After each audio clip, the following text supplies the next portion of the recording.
Hi, this is James O'Keefe. I'm captain of the Massachusetts Pirate Party, and I want to thank you for joining us. I'm joined today by, as always, uh, our erstwhile treasurer, Joe. How's it going? It's going great. I got a nice fire going, and I am in the company of great gentlemen. Wonderful. And also with First Officer Secretary Steve. How are things, Steve? Not so far so good.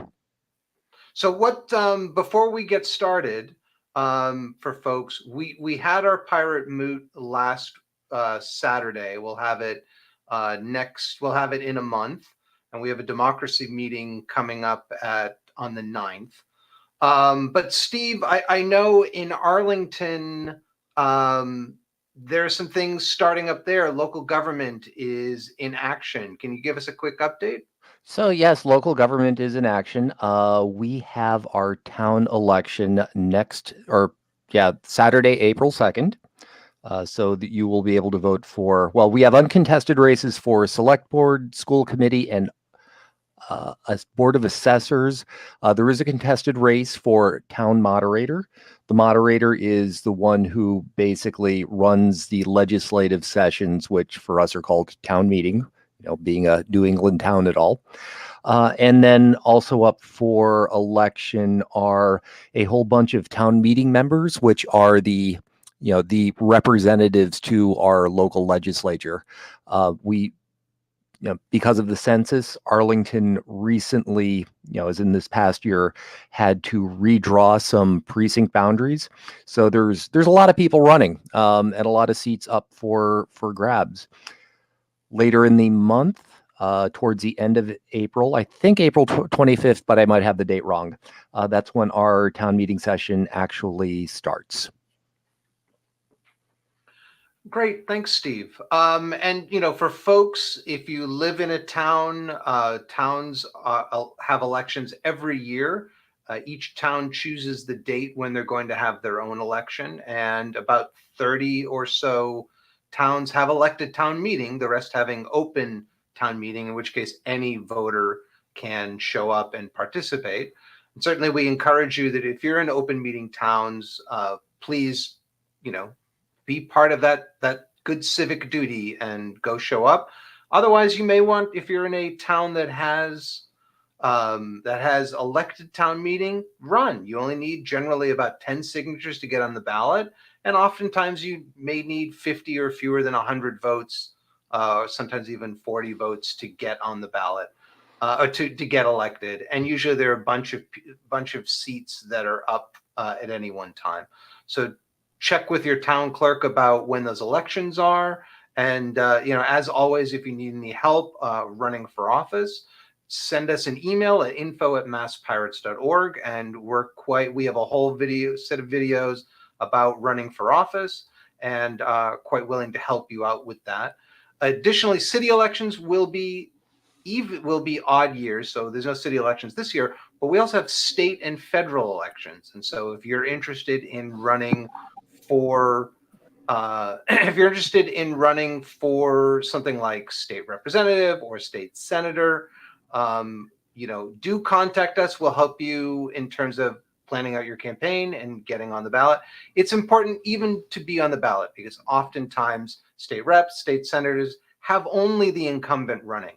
So, we need to walk the walk and talk the talk and be there to bring true democracy and competition to our elections. So with that, we have a couple of topics to talk about. Can I add another point to that? Oh, yeah, sir? please, Joe. So another thing you can do if you want to see what's available in your local town, another option too, just pop on to, say, in my town, Lowell, you can just pop onto the Lowell Gov site, and it will have a full listing of all the different jobs, all the different things that you can pop in and do. A lot of the times, there's a lot of empty seats. I know with the local library, which I was eyeing for the longest time, they definitely need help, even as a junior member. So there's definitely plenty of things, and you could very easily click and get and find out some of the things that you can get involved. Since I'm afraid we're kind of losing Joe, but I'll try to summarize because I happened to have a similar conversation with him yesterday, and I think I know the point he was trying to get across. If you live in a city or a town, the website for your community probably has a list of open committee positions. So things like on the library trustee committee, it could be the conservation commission, zoning board of appeals. There are things like to do with traffic safety, open space committee, et cetera. But, those are, they're volunteer positions, but you will have a chance to, actually work on, challenges facing your community. It's a very rewarding thing to do. And, it's a way that you can, contribute to the community that you live in. Thanks, Joe. Thanks, Steve. So we have a couple of topics we wanted to bring up. Steve, you know the details of the new EU-US Privacy Shield agreement. What's going on with that? Well, the thing is, we really don't know the deals, the details yet. But just to, by way of giving some background, so this whole Privacy Shield, its basic maybe will be a legal framework governing transfers of data between the EU and the US. So in the European Union, they have pretty strong privacy and data protection laws, whereas in the US, we do not. And so there's, been a number of, notable court cases in the EU about, this sort of mismatch on between what what's allowed in Europe under European law versus what's permissible under United States law. So originally, back in the good old days of the internet, we had something called safe harbor. So it was basically the legal framework of the time. And it lasted for quite a few years until a fellow by the name of Max Schrems managed to sue in European court. And basically, the European courts deemed that they basically deemed the safe harbor provisions invalid, mainly because U.S. companies were giving data to the NSA or having their data, regardless of whether it was give or take, their data was winding up at the in the halls of the National Security Administration. Is that NSA? No doubt. Sometimes the acronym sticks with you, but anyway, so there is, with this data provision, this data transfer provision knocked down, people had to scramble to kind of figure out a new set of legal framework that would allow, data transfers. Because if you're, a big multinational tech company based in the US, hello, Amazon, Google, Facebook, et cetera, you kind of want to be able to, or I could see those companies at least having a desire to pull European data into, the territorial US.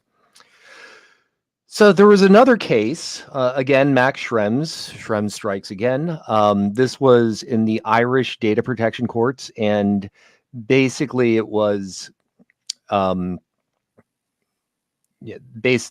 basic gist of this was, or the result of this was, the agreement that we had that put in place after Safe Harbor, which was Privacy Shield, was struck down. So for a while, we've kind of been operating without any kind of legal framework. It's just, for a while, it was, standard contractual clauses like privacy agreements and data center security, and, using that as a rationale for saying that, well, yes, these are going to be things that allow European citizens' data to be protected in the U.S. Until the Austrians decided, that no, in fact, it does not. So a bunch of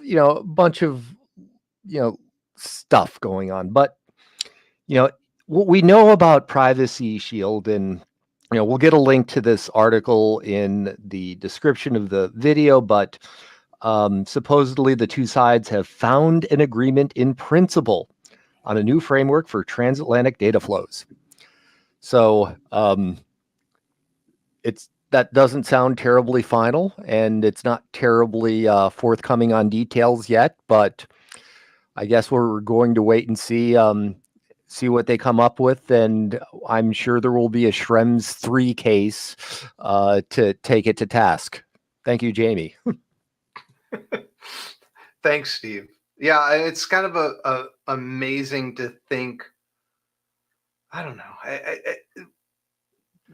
These companies have hundreds of thousands of computers, servers. You'd think they'd find a way of designing things so they don't have to cross at least EU borders or something like that. Mm-hmm. Yeah, go on. I happen to have at least a very passing familiarity with privacy law in Indonesia. And in Indonesia, the basic rule, as I understand it, is that a company that processes data on Indonesian citizens must do so within Indonesia. So if to the extent that they use Google or whatever, it has to be on Google data centers in Indonesia, and the data has to stay there. Really, it doesn't seem like it should be a strong requirement that there be data transfer between the EU and the US. I mean, from the corporate side, I think there's probably a premise or an assumption or desire that, of course, that should be okay. But, I think it's good to see people pushing back and, why is this necessary? Absolutely. I mean, one thing that was pointed out in the article was there was some talk that they might offer EU citizens the right to submit complaints to an independent judicial body if they believe U.S. national security agencies have unlawfully handled their personal information, which, I mean, even the Supreme Court, when they know that they've mishandled information, don't necessarily prevent them from doing that. And how would they even find out until somebody shows up at their door and they're like, "Hi, we're going to extradite you to the United States now." Well, it's funny because the British, after the Snowden revelations, the British government had sort of a privacy tribunal, and people, who were not British citizens were allowed to submit testimony if they believed that their data had been somehow hoovered up by the British intelligence agencies. And at the time I was working for a company that had an office. I'm based in the US. We had an office in the UK. I periodically sent emails to my EU colleagues, so that was my basis. I sent mails to a person who resides in the UK, so therefore I suspect it is at least possible that the British intelligence servers hoovered that up. And by the way, I'd like to have some assurance that this didn't happen. They kind of told me to go pound sand, but so I'm not. I'm sort of skeptical about how effective some sort of judicial review process would work, because, like you said, how do you know? Absolutely. But we'll find out, as you said, for what new information, what the final agreement is, because thankfully they can't keep that private, as far as we know.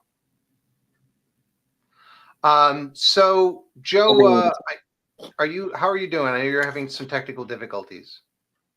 I think it was because I was streaming the video through a cell phone. Oh, okay. Can you guys hear Yeah, me we now? can. You are Yeah, we much can hear clearer you. now. Yeah, so as much as I want to share beautiful fire with the world, um, I think in terms of practical capabilities, that's just not a thing. But there was a topic that I wanted to talk about, and we are definitely a strong supporter of the Red Umbrella movement. I remember there was this time not that long ago that me and Jamie stood in the rain, and we're like the only ones out there. We had one person we There talked were to, others, thankfully. but uh, It wasn't just the two of us. Others did show up. oh But well, yes, that that was a that while ago. warms too long ago, and so we've always been in strong support. And speaking of the UK, so it turns out that there are some people who are disabled, and the latest and greatest for that movement in the UK has been um, has been people who are disabled getting sex workers as an allowance, a small allowance to actually once a month get out there. Um, and so that being said, um, just some interesting turn of events. I haven't really seen a strong argument against it, other than that bad, or they conflate it with a different issue. You know, Yeah, I mean, someone's sex life certainly affects their mental health. So, people who have disabilities should not be um, prevented from, that has to be factored into all the mental health care they need. Um, it's it's interesting to see the United Kingdom did this, but I know you shared an article with us, which we're not going to go and share because it was regressive. it was Um, so awesome. It was so like awesome in its awfulness. It literally had it pointed out all the facts of why of people who were using services because they had no better prospects, and then just gave a terrible opinion piece of saying this was bad without actually giving any supportive evidence as to why it was bad. Um, and went on in great length to basically, it was just an opinion piece. But everyone where I found the document from, everyone was like, "Oh yeah, that's terrible," and I don't understand the mindset. So maybe we can have people comment below as to where people get this mindset that this is such a terrible thing, so that I could possibly better understand. That would be great. So definitely, like, give us some comments or share anything that of the argument of the other side, because we can't really debate it if we don't have a solid argument against it. well, I mean, the standard argument is people are being trafficked, people are being harmed, and we've seen with SOPA, not SOPA, sorry, with SESTA, that if sex workers cannot go and control control which clients they interact with and which clients they choose to service, then they actually have less control over their life and they're more likely to be harmed. If it's not decriminalized and they can't go to police and say, I was harmed by this client, then because they fear that they're going to go to jail, then they're just not going to go. So we know what works. It's what works, what New Zealand, I believe, is doing with full decriminalization. But, some people have their little moral crusades. So, Well, I think it's that, and I think the only other argument I've actually heard was disease and stuff like that. But my argument against the whole disease thing is that generally sex workers know exactly how to best do that. And especially if we decriminalize it, if we regulate it, and yes, they'll have to pay taxes, but they already should be paying taxes anyways. Well, But regulated in the if we sense that we regulate decriminalize it any and we business. bring it out into the open, exactly, like, Right. yeah, Not no like, different than being a cab driver. yeah. You know, you get your license, you pay your yearly fee, and that's it. You're licensed as a business person. Well, I mean, taxis, of course, they limit the number of cabs, right? Which is kind of what Amsterdam does as well, although they end up having more sex workers than they have legal permits to do that, which is the point of decriminalization, is the state doesn't get involved in it. So just something to keep in mind. Well, yeah, I mean, I'm for decriminalization. Obviously, I think we all are here, but I'm just saying that make the actual licensing process, if we do go licensing, not to put a cap on it whatsoever. Sure. So with that, it is spring, and there's been some news. I'll share this unpleasant looking graph that I came across. Apparently, Antarctica has hit a sudden heat wave, and global warming has reared its ugly head to the point where the daily value for Antarctica at the particular Concordia station was higher than negative 20 degrees Celsius, where zero is, of course, freezing. The freezing temperature of water in the Celsius scale. Normally it would be about negative 60 at this time. So that's at least a 40-degree difference. And that doesn't bode well for our planet's future, and certainly our future. So spring is here. Life is Skittles and life is beer, but at the same time, and we can all enjoy that, being able to go out, being able to eat outside, not wear masks, potentially because of nice free-flowing air that we'd have outside. But climate change, global warming, the climate catastrophe still rears its ugly head and ain't going away anytime soon. Other thoughts? It's I think I've said this before, but to me, a lot of the causes of greenhouse gas emissions, and global warming, a lot of it comes at a certain level. A good piece of it comes down to human activity, which means human behavior, human aspirations, human lifestyle choices. It's going to be, solving this is going to be tricky. It's not just, we, at the very the idea of, electrify everything, get rid of replace your gasoline powered internal combustion engine automobile with an electric automobile, replace your gas furnace with an air source heat pump. Yeah, that's fine, but it's necessary, but I've been reading that it's not necessarily going to be sufficient either. We're going to have to make, some big adjustments in, where and how we live. So the 20th century was a hell of a party, and that hangover is going to be with us for a while, I'm afraid. Yeah, there's a lot of corporations that got rich off of exploiting the planet and taking away the bounty from future generations. So, yeah.